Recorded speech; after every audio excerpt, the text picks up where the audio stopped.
This is the Rebel Scum Podcast. Available in video on YouTube and audio wherever you listen to your podcasts. Every week, Brock and James talk the latest rumors, news, and theories from a galaxy far, far away. Support us on Patreon for exclusive offers and join the Star Wars discussion. Patreon.com/RebelScumPodcast. Here are your hosts, Brock and James. You are always scum. Rebel Scum. Hey, it's the Rebel Scum Podcast. We're talking Star Wars books today because Andrew Fantasia sent me a text message and said, I need to talk about Star Wars books. He's got a gripe with them. Brock, you love them. Ross, we haven't talked about them, so I have no idea. But why don't you introduce yourself first, Ross, and tell everybody who you are. And thanks for joining us today. Yeah, of course. Thank you all for having me. My name is Ross Holliban, based out of Indianapolis. I've been a fan since I was a little kid. I remember seeing The Empire Strikes Back in the theater. And opening night for Return of the Jedi is one of the coolest things I've ever seen. Like seeing the full line and seeing camera news crews there to watch people going into this film and stuff. So just awesome, and have remained a fan. You know, waning in and out as life came about, but then Rogue One happened, and all the cards were back in again. So, yeah, that's what I do. I write some for Fantha Tracks. Very involved in the Coffee with Kenobi community as well, and enjoy every chance I get to talk to fellow fans, and just kind of live the nerddom. Nice. Awesome. I thought you were going to say you were a fan of us since you were a kid, because we've been around. Yeah, that's exactly what I thought too. Like, you're a huge fan. Oh, thank you very much. What? Obviously a fan. Big time. But thanks for joining us. We are going to talk about books because, like I said, Andrew, I don't know what's going on in his head. I right off the top, though, I've got to be honest with you guys. I think the last book I read was Leia, Princess of Alderaan. That wasn't the last book that came out there. I bought it like later, but I haven't been keeping up with the Star Wars novels because I'm not a real fan. That's very clear. It's just there's so many of them. I just can't keep up. Brock, I know you are all about the High Republic. Yeah. So Andrew, why don't we just kick it off with you and your hatred for all things written? It's because you're trying to push side scrollers so much. You're like, every other book is good trash. What, this whole thing right here? Side scroller. Word. Awesome. Oh my gosh! Of course. Well, I mean, they can't all be side scroller, right? I can't fault them for that. No, I've been, I'm a book guy. I've always been a book guy. Scholastic Book Fair was the highlight of my day in grade 1 and through 7.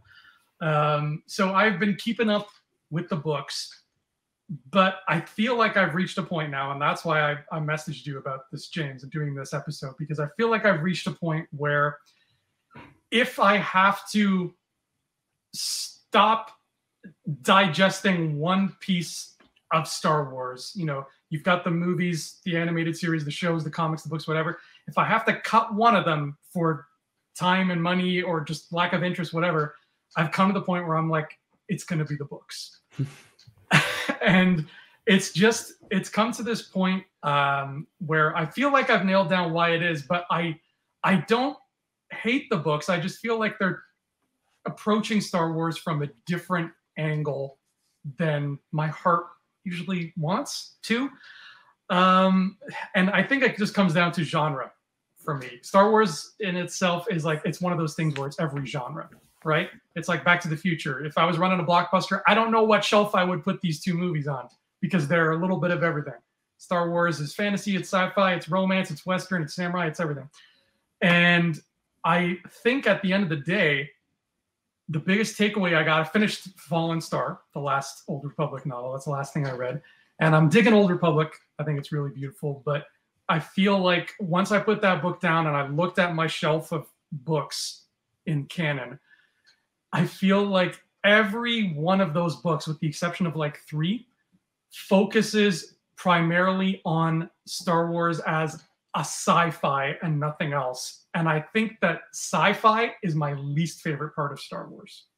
The whole idea of the space station is breaking. We don't have oxygen. That's my least favorite part of Star Wars.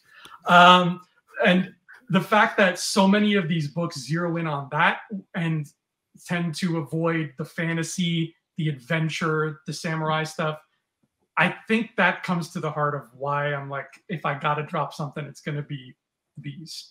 So I don't know. You guys tell me why I'm wrong.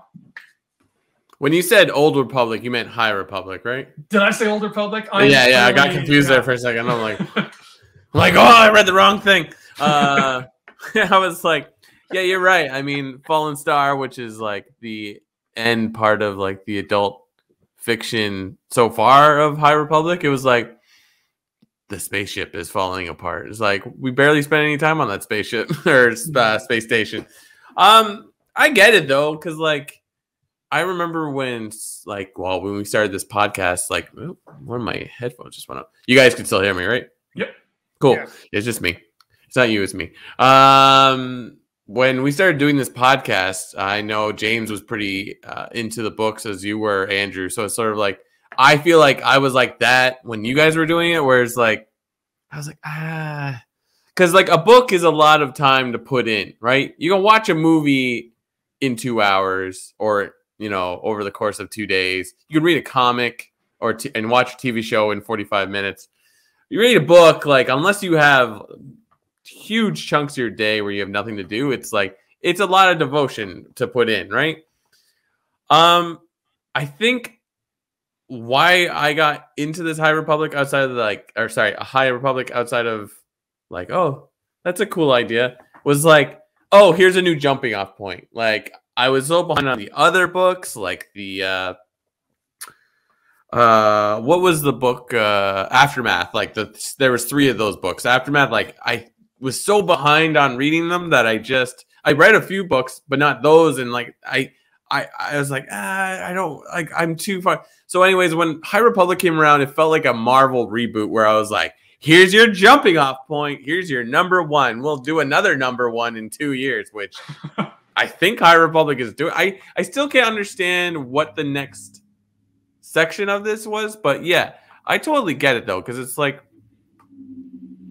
I in the last podcast, our normal podcast, I talked about how if you're missing the EU expanded universe of the 90s, like High Republic's really giving that back, but it's like it's still kind of, I think I compared it to fan fiction where it's just like if George Lucas doesn't really touch it, is it really Star Wars? I don't know, but that's just my thought. Ross, what say you? Yeah, I'm kind of all in on the books. Like it was the I don't know, without getting too much into Boba Fett or anything here. After the final episode of Boba Fett, I turned and said, I wish I had read this instead of watched it. So that's just a certain way, there's the storytelling of things. There's the, and it depends who writes it. Like if you're getting the Claudia Gray, the Charles Soule, Kevin Scott, those authors, and just some of the amazing ones they're involved in this process, you get just knockdown, drag out stories. I think the High Republic is a completely different beast. And I think it's fun in that regard, just because it is something fresh. It's new. It's, hey, you know what? This isn't, hey, we found a Jedi. This is, oh my God, they're all here. So, who is this Jedi? Who's their Padawan? Oh, they all know each other. And you're kind of that world building and those things that have been hinted at, whether it was in Legends, whether it was in other stories, is, oh, now we're really going to get to see this.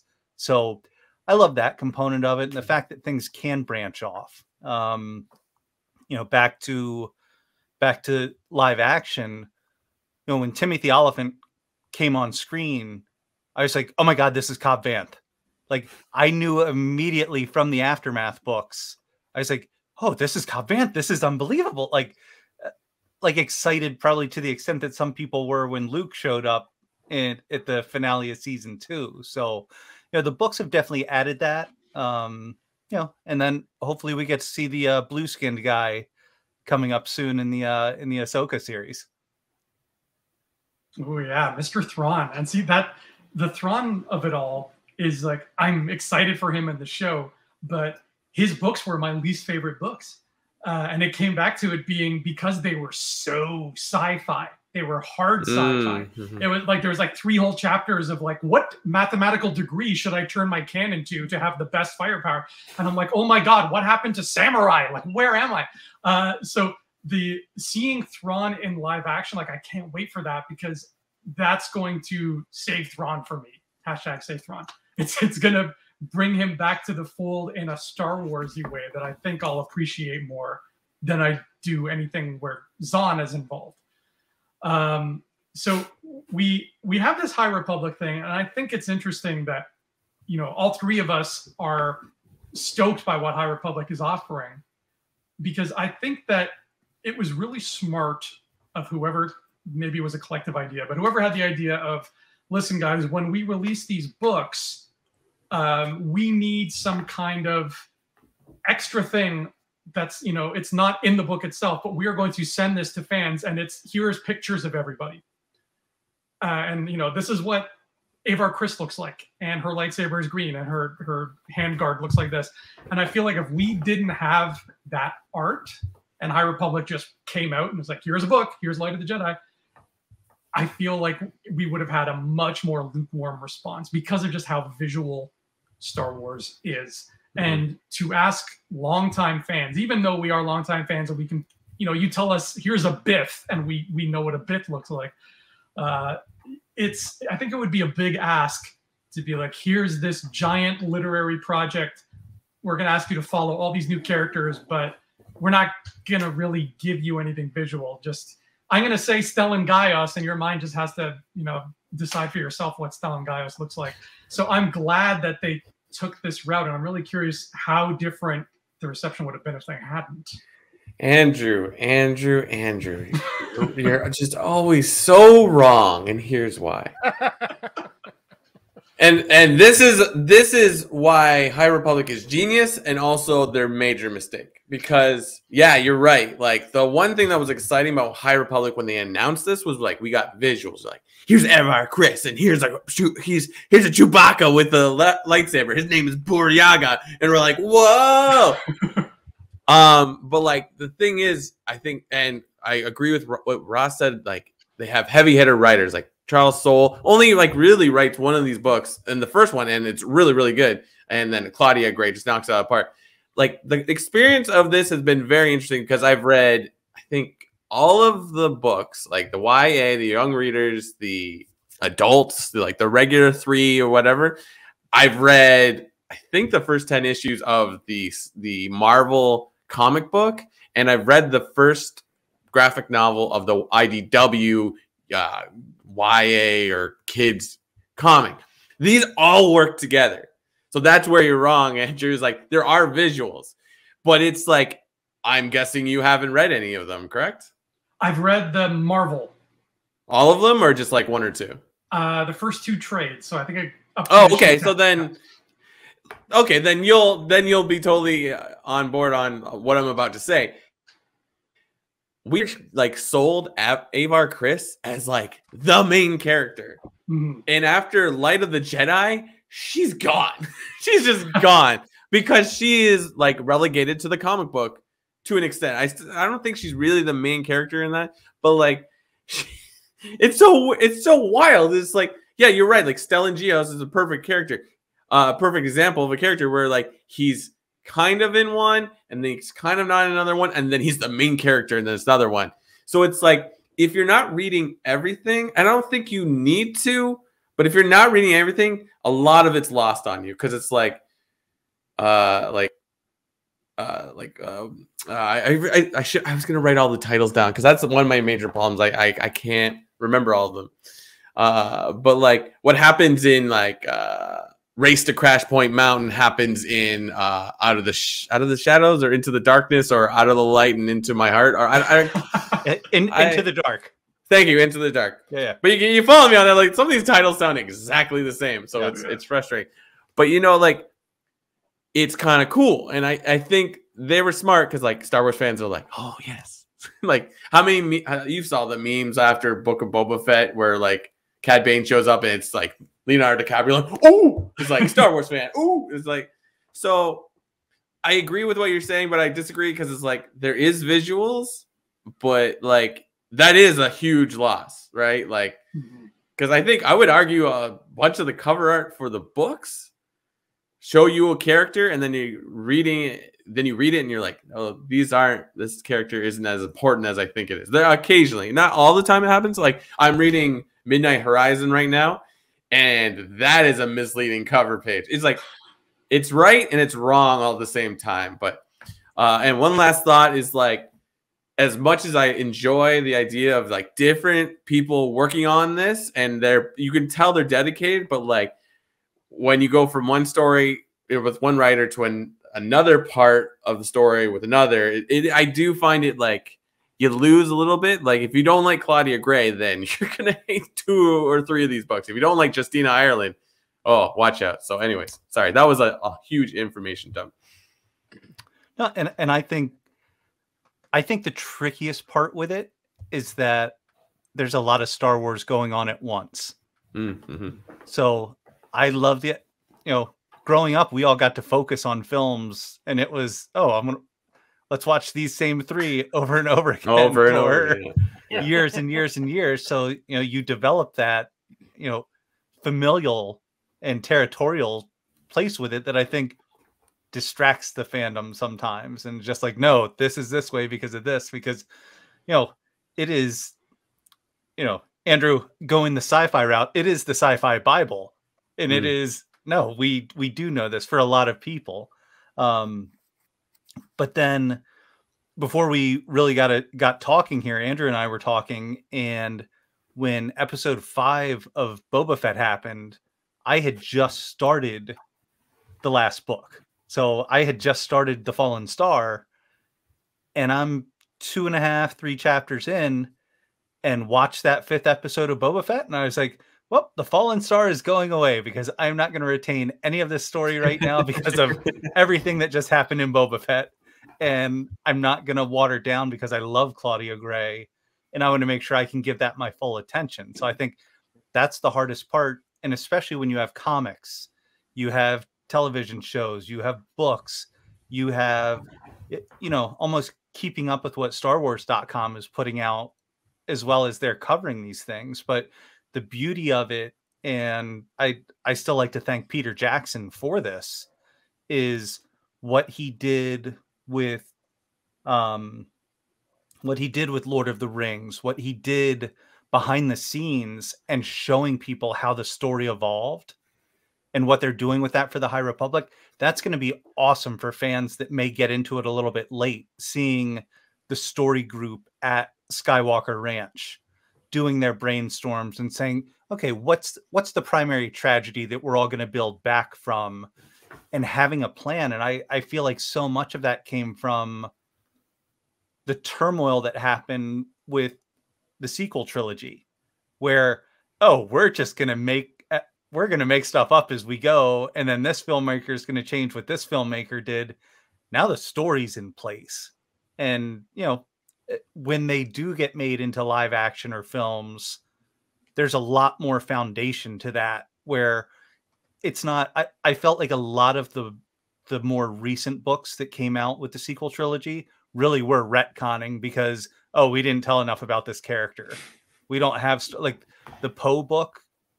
I was just like, I felt bad for the author, because I was like, they probably gave this guy a month to get this together. Oh no. and really force it out. And it's an author that I like. I think it's older.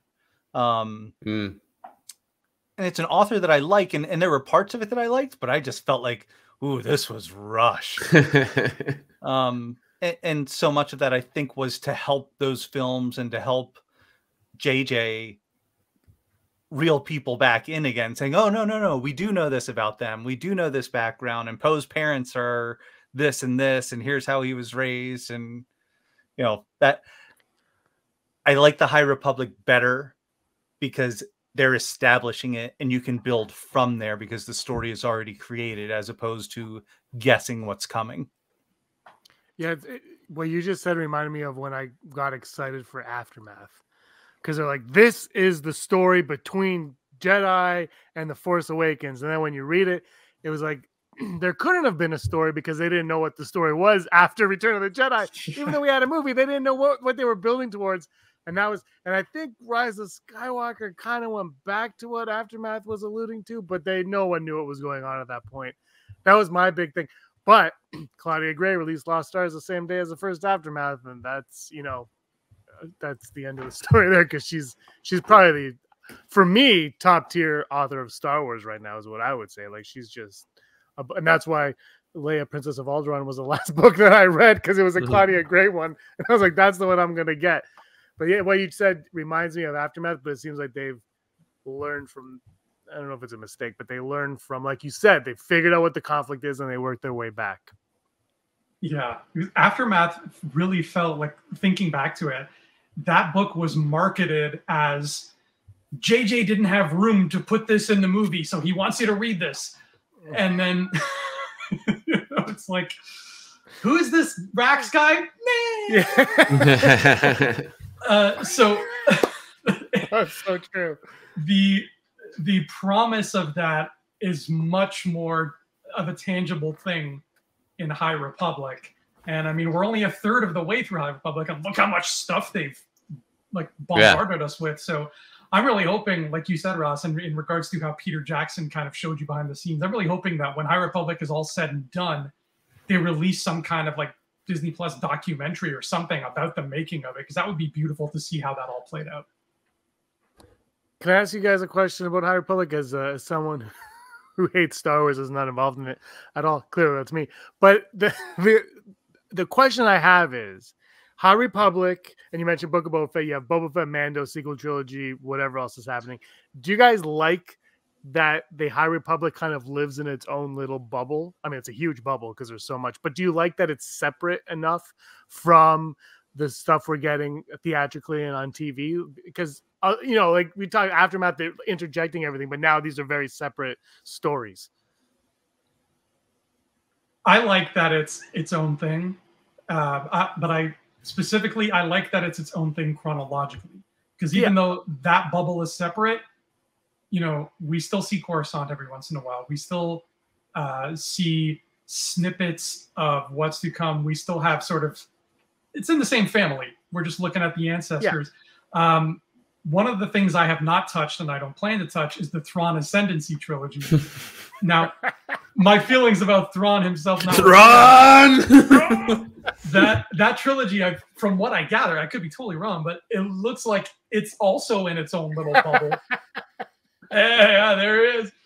But that bubble is just like, here's the Chiss Ascendancy and all about them. And I'm not interested in that bubble. I don't think I could live in that bubble for one book, let alone 3 books. Ross, have you guys read those 3 books? Oh, yeah. Go ahead, Ross. Yeah, I can't remember. I've read them all, and I've read most of them multiple times at this point. Like, for me, it was the Chiss Ascendancy is where this goes next. And where does that tie in? So in the back of my mind, and I'm probably completely off, and it's just me as a fan wanting to see something, with how Thrawn approaches everything, his end goal and why he helped the Empire and the Emperor was to serve the Chiss Ascendancy. So I'm still of the mindset of, he and Ezra are off and they're going to both figure out that, hey, we want the same thing. So Thrawn's a bad guy to everyone right now. In my mind, he's a player. And, the Emperor and the Empire is no longer a thing. I'm not beholden to them. Who's going to help me help the Chiss Ascendancy the most? So I see that as a possibility. I'm probably completely wrong, and he's just going to be the biggest baddie of the bads, and we'll deal with it that way. But I think it has been written so that he has flexibility and that we have an entire new race and set of planets and things like that to tie in, because even what they do where the Chiss live, like those worlds seem fascinating to me. So I love what they did with it. I also understand that it is not everyone's cup of tea. Like, I love the strategy of Thrawn. I don't need to see him with a blaster fighting someone. I like that he's like, oh, you know what? If we come in at this angle and do a hyperspace short jump at this is going to all play out right. And seeing how he gets in and out of things. So that's where I do appreciate it. But I know there are a lot of people that are just like, oh God, this is dry. Now, does that trilogy, like, does it take place pretty much 99% outside of the familiar galaxy? Like, it's just Chiss planets, just Chiss people? For the Thrawn Ascendancy series, so which came out second. So the Thrawn prequels went there, and you didn't get as much. But it is, you know, the ones where the originals that came out within canon, because he's a character from before canon was established, so he had to get reintroduced. But where you have Thrawn alliances and Thrawn treason, those are amazing. And they're, you know, I don't want to give too much away. Thrawn has met characters at different stages of their lives, and it's just like, oh, I just put this together. Like, there's some awesome stuff that goes on, and they go to Batuu before Batuu was even a place that anyone knew before. Right. So Zoraida Cordova, I interviewed her for an article, and she did one of the books on Batuu. And she's the one that alerted me that if you go to Oga's Cantina, there's a shot fired by Thrawn. Oh, cool. Where you see the smoke hole of the blaster pock mark against the wall. So it's just like, it is very well tied in some areas like that. So I love that. That's really cool. Brock, you've read all the Thrawns as well? No, I think I stopped at treason. I don't know. I was just like, it's like Ross said, it's like, it's very interesting, but it's like, if you're not all in on it, it's like, wait, what's going on here? So, no, I don't know. I think I've only read the first two, so, but not Chiss Ascendancy. Yeah, I'm in the same boat. I've read those three, so like finished treason, and I was like, okay, I'm one of those people who this is definitely not my cup of tea. So I never touched Ascendancy, and I feel like Ascendancy is just all in on not just Thrawn, but all in on the Chiss pocket. Like, it's completely its own thing, right? Yeah, like, it's mini High Republic. Right. Does it bother anyone else that the main villain in High Republic also has blue skin and dark eyes? And I'm like, wait a second. Because I think the first book I didn't clock that, and then in the comics they show up, but I think they mentioned in the book that Marshawn Rowe, when he takes his helmet off, he's got blue skin and dark eyes. And I'm like, but like your other big villain is Thrawn. He's blue skinned and red eyes. I'm like, for a second there, I was like, whoa.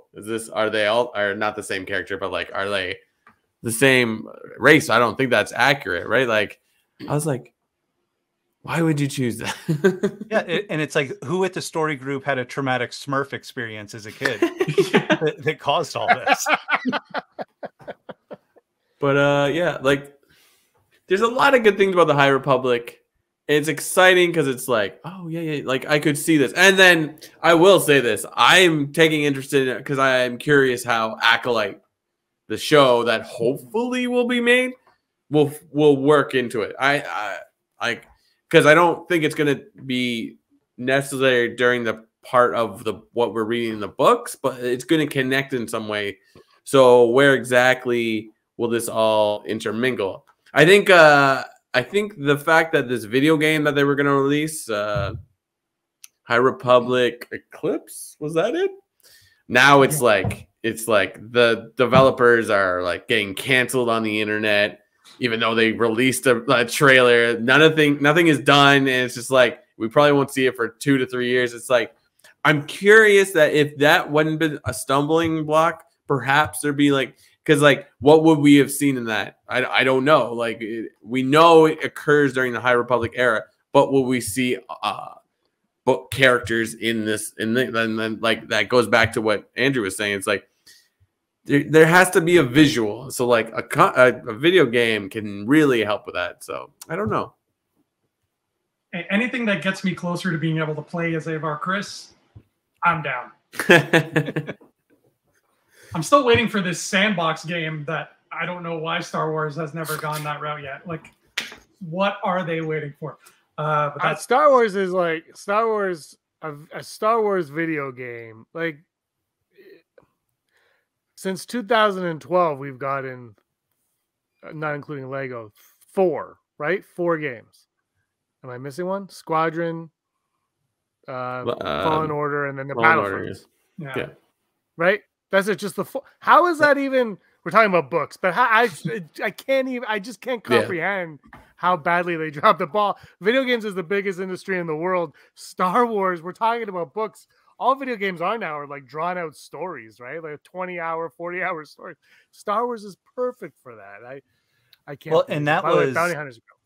Yeah, so many people were upset about is it EA that has the license? So and that's where it was just like they had a 10-year contract, and that's where everyone was upset at them of just like, oh my god, can they make another game, please? Like, what are they doing? To your point, where it's just like you have all these opportunities and you're wasting them, and now I think they're trying to restart that a little bit, but it was such a miss, and I can't believe Disney allowed that miss to occur. And then especially with how much they're just, we've got a different fireworks display of Star Wars every second you turn around now, so that they can make more pops, make more Black Series, make more everything else. Is just like, oh, here's a new property, here's a new property, here's a new property, and you're right on point. Like the video games, where are they? Although I can't wait for the Lego game. Yeah. Well, although we've all been saying that for 5 years now too. Yeah. They announced the Lego game the same day they announced that Dwayne Johnson was playing Black Adam. So here's a question I'll put to you, and James, I'll direct this question to you too, even though you don't read. Because I can't. He can't. That's right. We're making him feel bad. He really didn't want to do this video for that reason. So to bring it back to this idea of genre, I went through this phase like a few years ago because I like to write fantasy. So I figured I want to read as much fantasy as possible.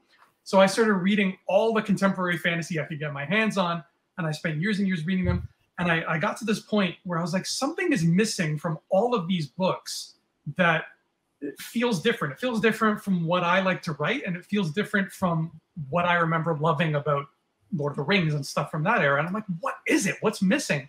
And I realized that the thing that's missing from every contemporary fantasy book that I've read is adventure.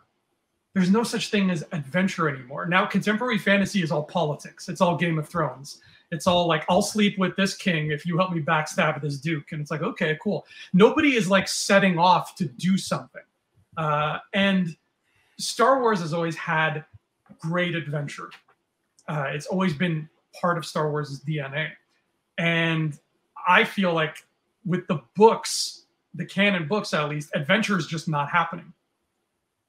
So if I could pick one genre where I would like the books to go, it would be adventure. So I'll put this question to you guys. When you're not reading Star Wars books, when you're reading other books, what kind of genres or kinds of stories do you like to see? And what genres do you want to see them throw the Star Wars way? Brock, let me start with you.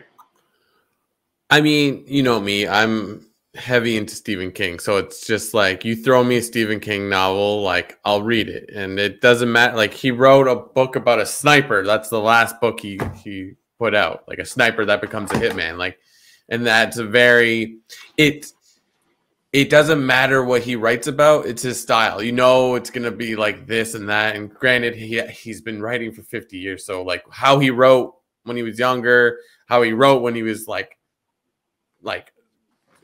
riled up on cocaine, and how he was as like, you know, after it got car accident and then being an old man, like it's totally different.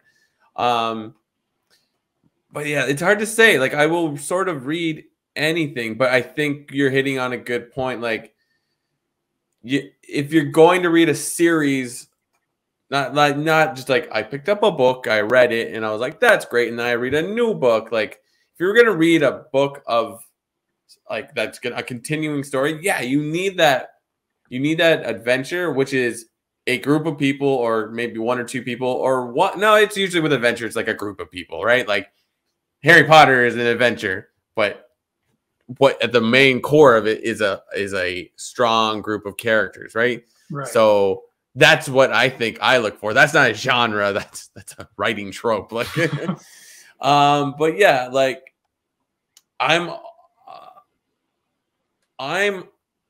always looking for books that like make me want to say, yeah, I want to read the next chapter. I don't know how to put that into place. I guess then, yeah, Stephen King is my genre. Thank you. I like that. Ross. I'll go with, so I just finished Dave Grohl's book. So I love that. I'm a huge Foo Fighters fan. Great stories in there.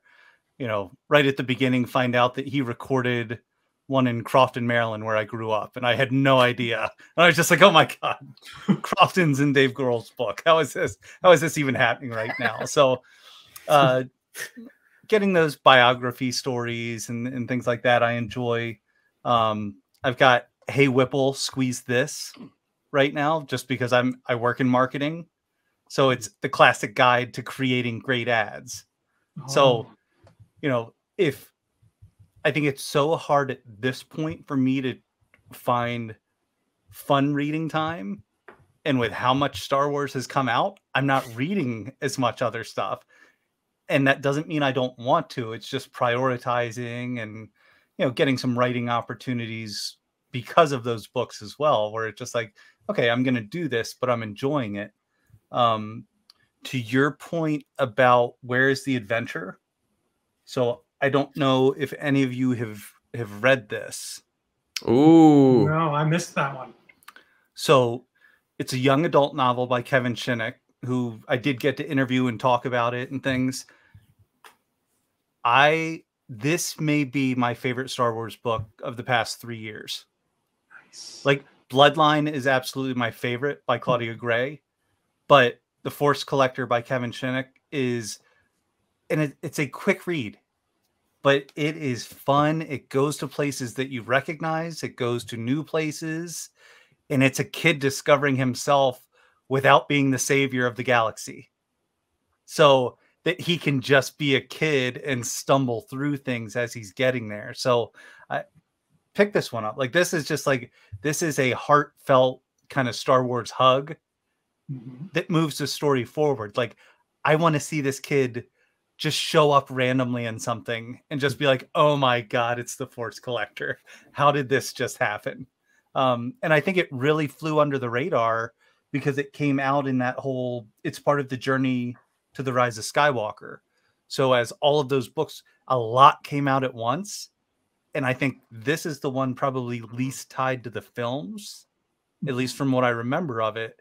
And I think that's what I liked about it the most, is just like, this is its own story, but there's some really cool stuff going on. So I would check that out from that vantage point. But I mean, I love the mystery of things. I love how, you know, favorite book of all time is The Secret History by Donna Tartt. So that's one that people have had the movie rights and creating the show rights for years and years, and no one can figure it out. So no one's greenlit it to actually move on. So that's another one that's just, it is intellectually stunning, and character development's amazing, and just overcoming things with a dark side to it as well. So That's what I like. And that's where, you know, someone brought up the Acolyte earlier, maybe it was Brock. That's that same thing. Like, I was like, is the Acolyte going to give me some of this that I want to see?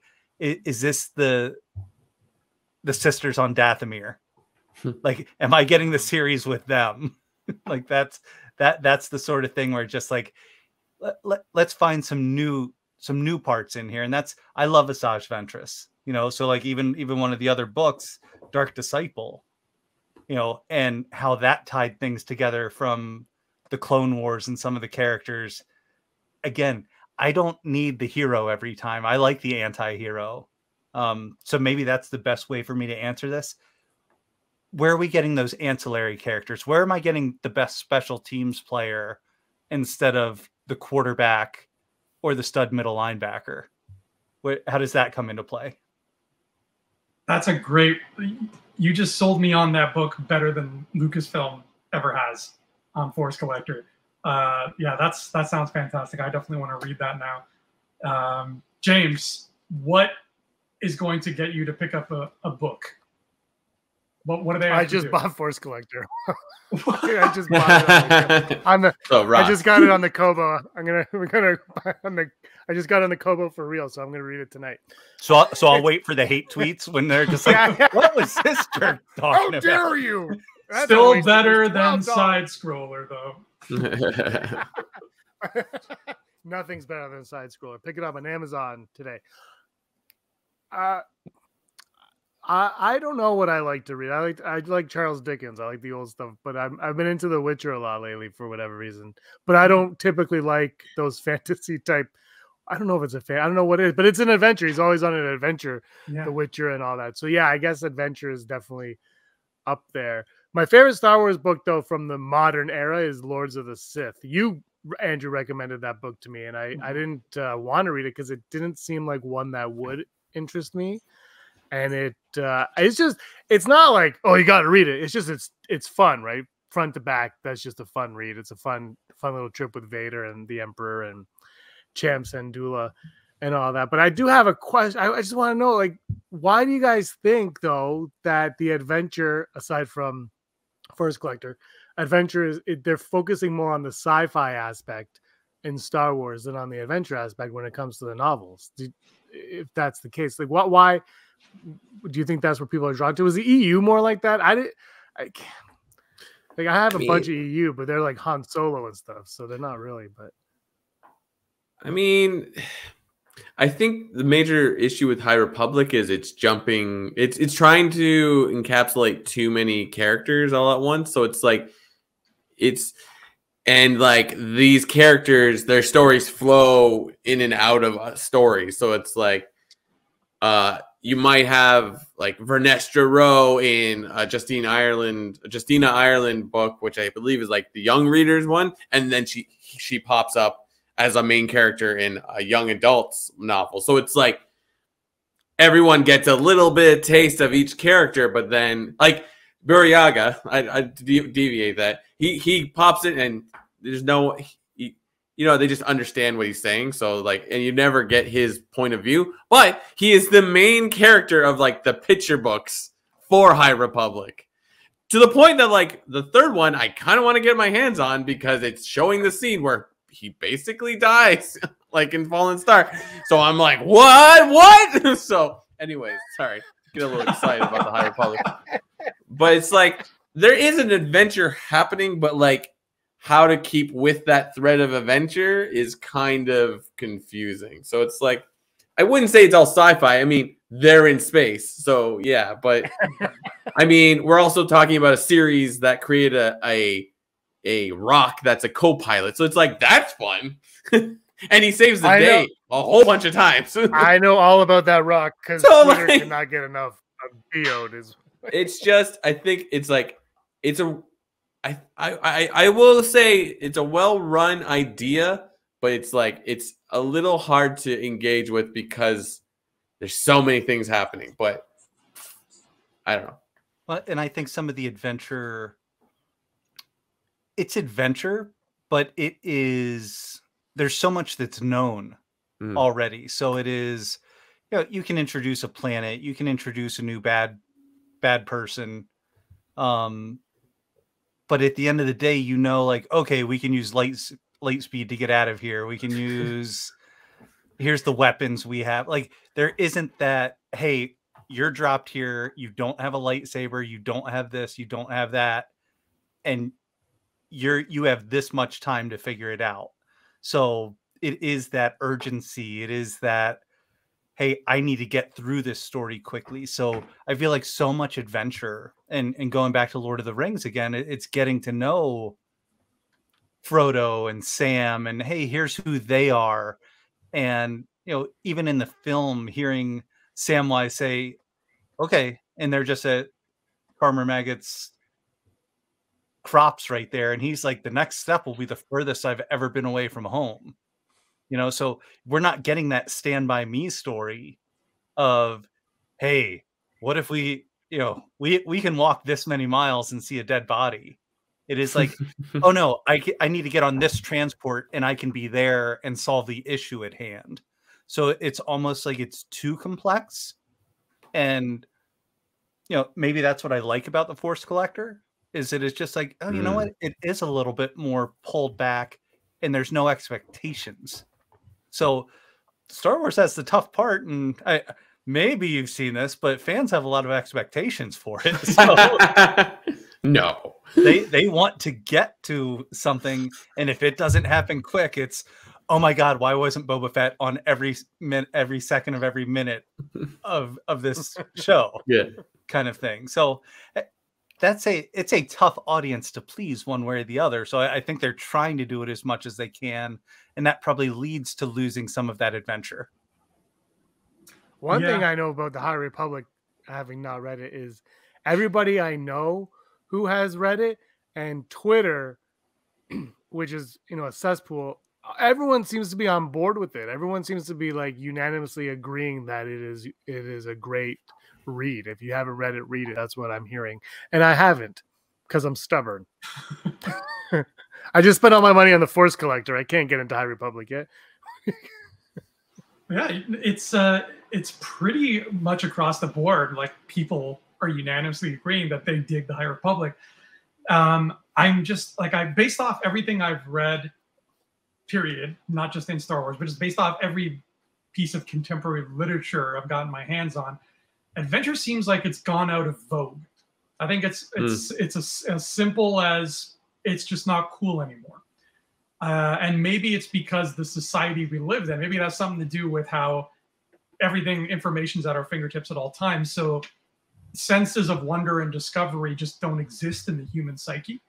So it would be nice to get back to that in some way. It would be nice to get back to moments where, you know, Aragorn leads the hobbits to Weathertop, and they're like, what is this thing? And he's explaining to them, this used to be this watchtower of this old kingdom. And like, just the mystery of finding something new and ancient and just pondering what it could be as you carry on from point A to point B.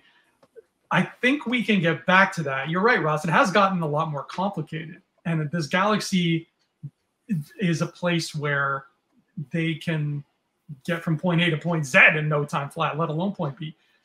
But, you know, take something as simple as the Night Sisters, right? If they came out with a book that was just, hi, I'm a random Night Sister who's coming of age. I need to, you know, do my coming of age ceremony. But, oh no, my Night Mother just died. So I have to walk from my village to the next village 100 miles down the road and talk to that Night Mother. And the book is just about my adventures on my way to get to that village and like fighting rancors or whatever I encounter. To me, that's already a more exciting book than 80% of the books Lucasfilm has given us, because it has that wonder to it. It has that discovery to it. And I think that if they play their cards right with some of these stories, they can take us to that place. But as it stands right now, I'm worried, because we have these two books coming out that sound exciting. We have Brotherhood and we have Secrets of the Sith, right? Here's Anakin and Obi-Wan between episodes 1 and 2, exciting. Here's Luke and Lando between episodes 6 and 7, exciting. But I'm worried that these books are just going to be, Anakin, the space station is breaking and we're all out of oxygen. Right? Like, I'm so worried they're just going to go the same route they've been going, Lando, look, my gun's not working. Let's go find a plasma charger for it. I want to get back to some old-fashioned adventure, and I'm worried that Lucasfilm is too busy looking forward to look backward, even though looking backward has been a big problem with theirs. I don't know. Maybe my tastes in fiction and literature have just gotten to this weird place. All I know is it's going to save me money because there's a lot of books I'm foregoing. But am I crazy to be worried about these 2 new books, Ross? I don't think worried is the right word. I think it's, you know, it's expectations. And are you going in with expectations? Do you want it to be this, or do we expect it to be this? Because I mean, I think even people during the Super Bowl and just being like, well, I need a Kenobi trailer. Like, well, can't we just get Kenobi and watch it when it's there? Like, I love the idea of a trailer, but everyone wants to know everything about it before it comes out, and you lose that specialness. You talked about it off the top with Yoda in the VHS tapes. You know, like it is. That was another episode probably that I was listening to earlier, of watching the beginning part of it that they had put out with the VHS tapes, and you're like, wait a second, I know who this Yoda guy is, and I've never watched this before. Like, it's all Leonard Maltin's fault. Yeah, you lose that by getting too much early, but everyone is insatiable. And that's, you know, we've all held up the phone of just like, nope, we can get information as soon as we want it. Everyone's breaking news. You know, okay, this person has been cast. And you know what? They might be playing a Jawa that we never see, or they might be the most important character in the story. And someone's working on that story like 24/7, trying to figure it out and be the smartest person in the room before anyone has time to enjoy it. Right. So that's part of what we're up against. And that's societal as well. It's just like, here's TMZ, they're on the spot. Here's this group, you're on the spot. Like, that's what media does. And, you know, we obviously have a thirst for it as we're sitting here at night after the work day. Like, yeah, let's talk about this stuff. Like, there is the thirst, there is the love, but it's just like, what do you lose in that transaction? Yeah, good point. Brock, what do you think about these 2 new books? I'm hesitant to read them, though I forgot like one's supposed to be about Luke and Lando, and I've since Rise of Skywalker like, yo, let's get that story. So like I'll probably check that one out. But when it comes to do a book to do with the actual like cinematic universe, I'm like,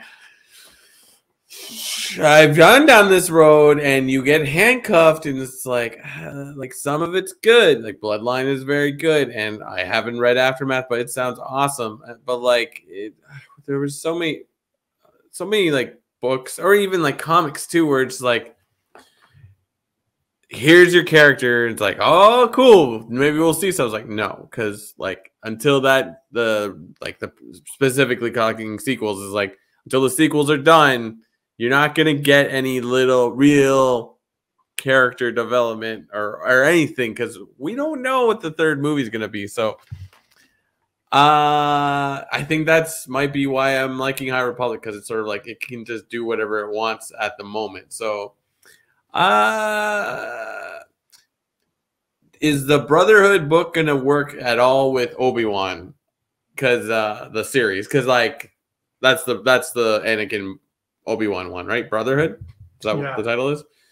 If it works with the show in some way, then I might get more engaged. I hate saying something like that because the book is always better than the movie. But like, you know what I mean? Like, maybe it's our new society now where we're bored within 5 seconds. So it's like, if you give me a reason to be into this outside of like, here's something crazy, I don't know. So yeah. Well, I think even with Brotherhood, that opportunity to, again, build off what happened in the Clone Wars, like the stories that we do have, and referencing things, because there's so much there. And I think it's again, more popular characters that people know more about, but it gives that little bit of Dark Disciple vibe again of, hey, we're going to get more backstory that of characters that people know but don't necessarily care about, with Quinlan Vos and Ventress, and how that turned into an adventure. And that's one of my favorites as well, because there were no expectations. It's like, okay, what are these cast-offs doing? And it's not, no, Luke would never do this. They're like, yes, Ventress would do this. Yes, Quinlan would do this. Like, nothing below board is off the table. Yeah, you're right. It's fun. It's always fun to dive into those side characters, even like something like Catalyst with just Galen and Lyra Urso. And I think why that books like Catalyst and books like Dark Disciple, they worked for me because they didn't feel like just hard sci-fi.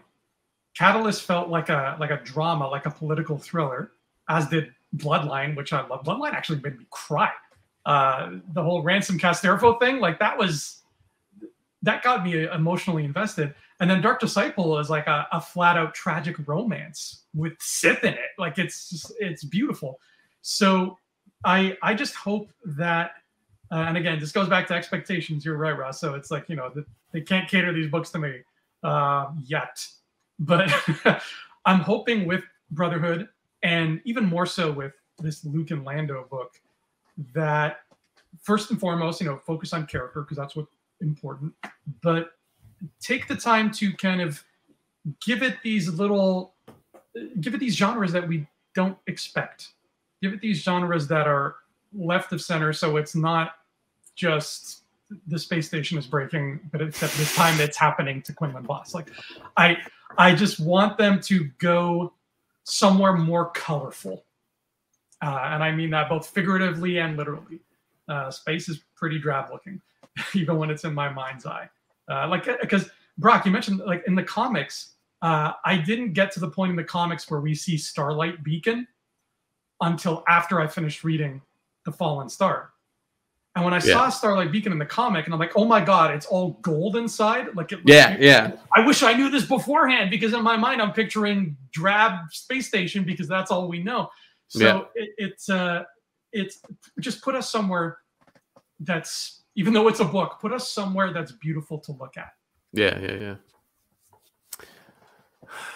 James, are you going to read these books? I might eventually. Yeah, I like reading. Well, I think, look, for me though, sorry, Brock, the High Republic intrigues me the most, because I do like it, especially now in this era that we're in with Star Wars and all these stories. I do like it when they separate themselves from the characters and the movies and the TV shows that we're getting, for the simple fact that, I don't really like, canon isn't really something I really care about too much. To be like, if someone retcons something, it's not always a big deal. But at the same time, you get this Luke and Lando book coming out, and then in 5 years, someone's like, you know what? I'm going to tell a story about Luke and Lando on Disney Plus, and Disney's like, yeah, they greenlit it, and they just retcon it all, right? Like Bad Batch did it with the Kanan Order 66 thing, and these little things always happen. They did it in Book of Boba Fett. Some stuff was also retconned, I believe. So, but you can't. So that's my one thing. It's like when you do it in a book, as much as they say the books are part of it, it's like they're kind of like, they're, and I hate to say it because I don't want to diminish the authors or anything and put them down, but they're a little bit lesser in regards to the overall Star Wars story, whereas High Republic is kind of like, this is the big cheese and that's it. I don't see Acolyte contradicting anything that you guys are reading right now. I don't think it will, but that's my concern reading like these other books though. It's like Aftermath. I mean, Cobb Vanth, like they ended up bringing Cobb Vanth and like things like that are happening, but I don't know. That's my one concern with them, is just like they seem to poo-poo their own canon now. It's like, well, what was the point of telling us everything's connected if you're just going to disregard what you wrote?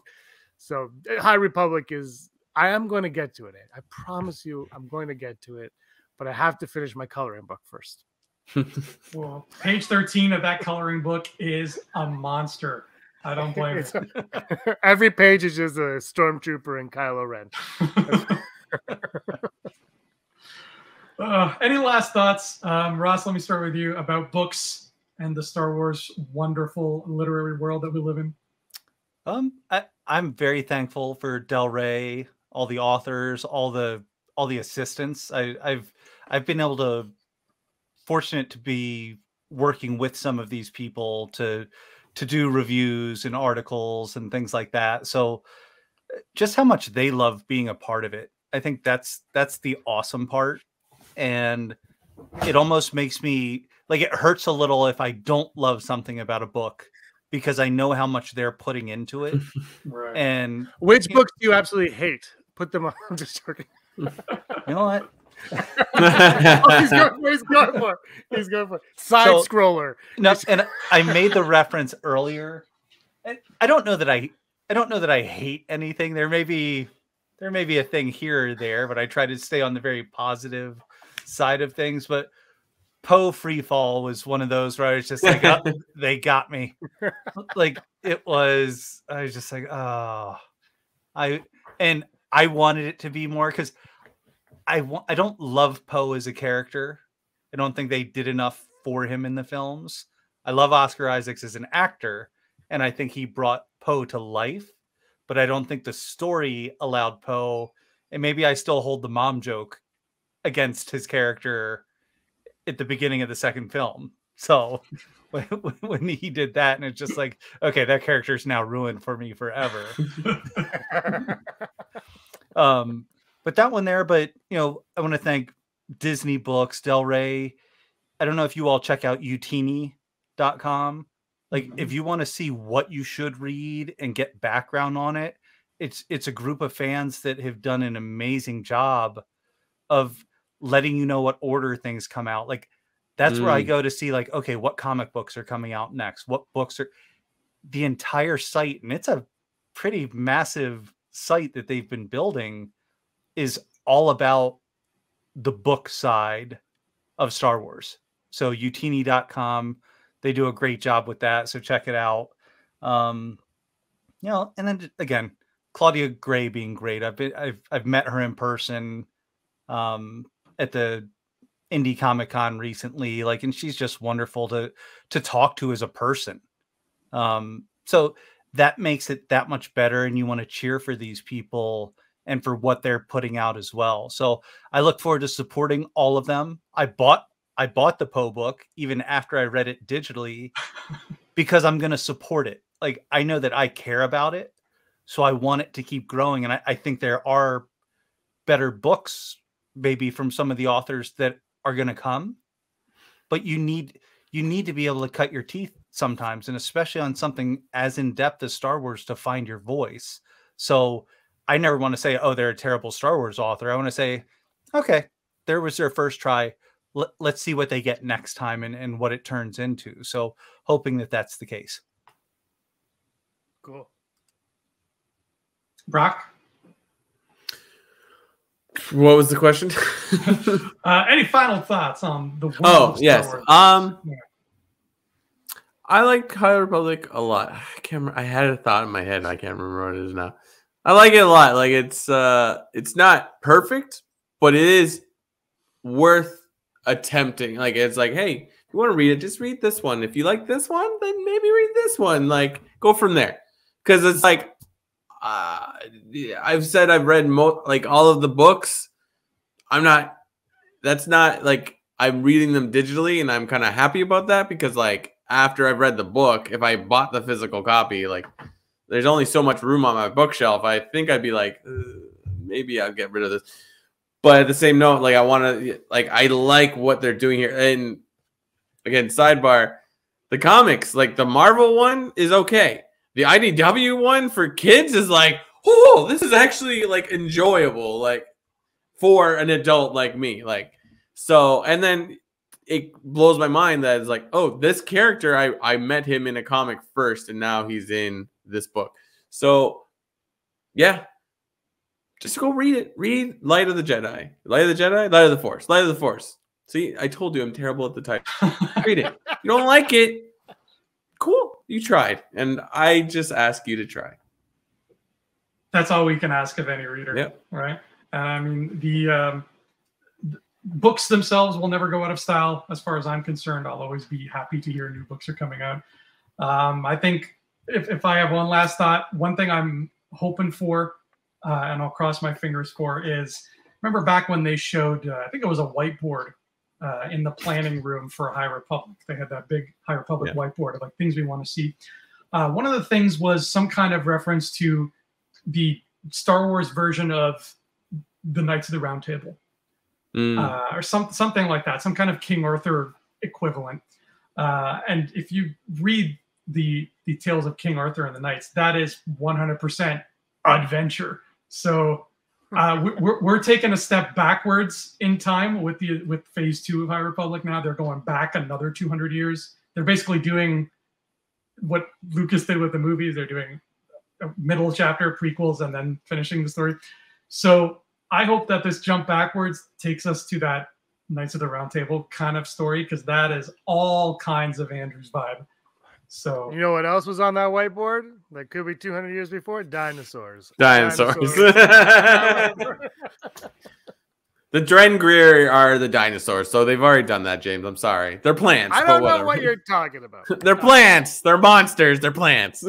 Somebody has to ride the mythosaur. Yeah, I was going to say, did someone say mythosaur? Mythosaur. Oh boy. Well, thanks guys so much for coming to talk about books with me.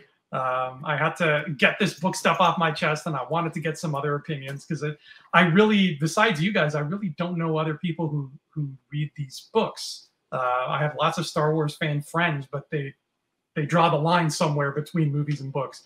So I'm glad to hear all these other takes on it. It's always nice to know that like there's like hidden gems. Force Collector, I totally passed over Force Collector.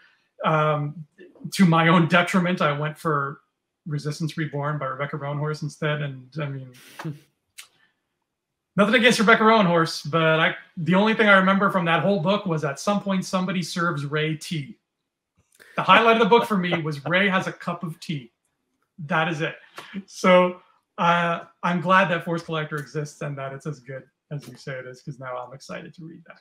Yeah, well, I hope it's as good as I said it is. So I fully believe it, and I have it out here. I may read this again real quick just because of that. So hopefully you both enjoy it. Hopefully all three of you enjoy it. I'm gonna steal James's hope you get copy. royalties from it. Yeah, it's digital. Good luck. Well, thank you so much, guys. Thanks for all admitting that Side Scroller is the best book ever written. I really, you guys didn't have to say that. I appreciate it. But Ross, do you have any work you want to plug? Anything you want to plug to the viewers? Anything that going on? Yeah, I mean, I will writing some one-off things for fanthatracks.com. So doing that there. Come join Coffee with Kenobi on Monday nights at 8 o'clock Eastern on Facebook. And it's just Dan Z hosting a group of friends. There's typically a top 5 list, and everyone gets to compare their notes and go through it. So it's a fun little community there. Yeah, and then looking forward to Anaheim and hoping all of that gets to happen. So I've got my tickets for that, and I'm on Twitter at Ross Holliban and on Instagram at PopstarIndie. So that's where the majority of my Star Wars stuff is. I totally forgot about Anaheim. That's this summer, isn't it? Yeah, that's May. Wow. So Kenobi will start the day before Celebration. Holy cow. That's very lucky. Now that date makes more sense. Well, and do you know that Kenobi, the date that they have it is the 45th anniversary of A New Hope coming out. Oh, yes, that's right. I think I heard that. So that's where that start. But so that just means it's all, it's all hyperfuel at this point being pushed on us for that time period. And then I guess they announced today Stranger Things comes out a couple days later. Oh, so, wow. Yep. Yeah. All the Star Wars people that follow Stranger Things are going to be like, oh my God, how am I going to do all of this at once? Somebody on Netflix panicked when they saw that Kenobi poster, and they're like, quick. Yeah. Oh boy. James, Brock, do you guys have any podcasts you want to plug? Wait. Infinity Rewatch. You can check that out. Yeah. No, if you haven't heard of it, it's Rebel Scum Podcast. Rebel Scum Podcast, where you can get all your Rebel Scum news with me and James and me and James. Yeah, that's it. That's on this channel, so you know where it is. Yeah, if you're here, you found it. What is Rebel Scum? I don't know what that meant. We'll talk about that later. All right. Rebel Scum. I got to go read Force Collector. Let's wrap it up. All right, guys. Thank you so much for coming here today. And thanks everybody who watched this. And until next time, may the force of others be with you. Thanks, guys. Hey scumbags, thanks for watching. Don't forget to give us a thumbs up on our video. As always, please subscribe to our YouTube channel, Rebel Scum Podcast, for all the latest videos.